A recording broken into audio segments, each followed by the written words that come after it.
हाय मैत्रिणींनो, आज आपण करणार आहोत मटणचं सुक्का आणि रस्सा. चला तर मग करूया. एकदम चविष्ट लागणार. चला तर मग करूया. इथं मी कुकरमध्ये करणार आहे. कुकरमध्ये 1-2 पळी मी तेल घातलेलं आहे आणि खडा मसाला घालून मी बारीक चिरलेला कांदा घातलेला आहे आणि तो छान परतून घेणार आहे.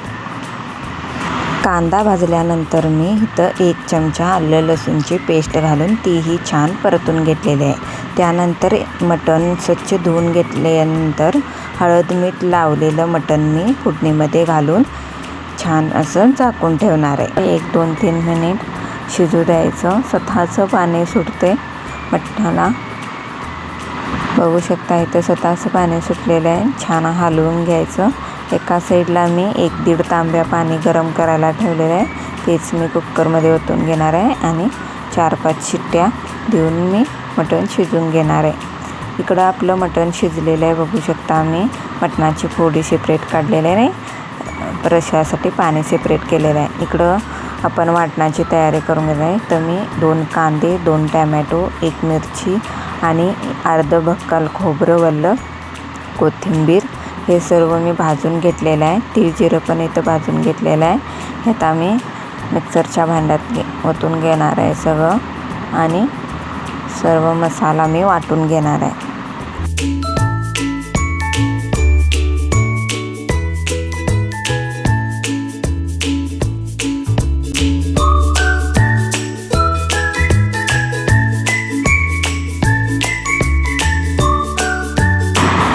आपला मसाला वाटून तयार आहे. बघू शकता इथे 2 चमचे पळी तेल घातलेलं आहे मी गरम करायला. इथं आपण पहिला सुक्का करून घेणार आहे. त्यानंतर मी लाल तिखट घातलेलं आहे 2 चमचे आणि त्यानंतर लगेचच त्याच्यामध्ये आपला मसाला घालायचा, जेणेकरून आपलं तिखट जळणार नाही. आणि उरलेला मसाला नंतर घालायचा आणि छान हलवून घ्यायचा मसाला आपण तेल सुटेस्तोपर्यंत भाजून घ्यायचा. इथे मी 2 चमचे घरगुती लाल तिखट मसाला पण घातलेला आहे आणि छान परतल्यानंतर बघू शकता आपल्याला मसाल्याला तेल सुटलेलं आहे. आणि त्यानंतर आपण मटणचं ची फोडी सेपरेट काढलेली ते घालायचं आणि छान असं परतून घ्यायचं. त्याच्यानंतर मी थोडंसं पाणी घालणार आहे तळाला आपलं मटण लागू नये. नंतर मी मीठ घातलं आहे 1 चमचा आणि छान असा हलवून आपण बारीक गॅसवरती शिजू द्यायचं मसाला सगळं. आपलं इकडं मटण तयार आहे. मी इकडं कोथिंबीर घातलेली आहे वरून शिजल्यानंतर. इकडं आपण रस्सा करणार आहोत. बघू शकता इथं मी भांडं ठेवलेलं आहे, त्याच्यामध्ये तेल घातलेलं आहे.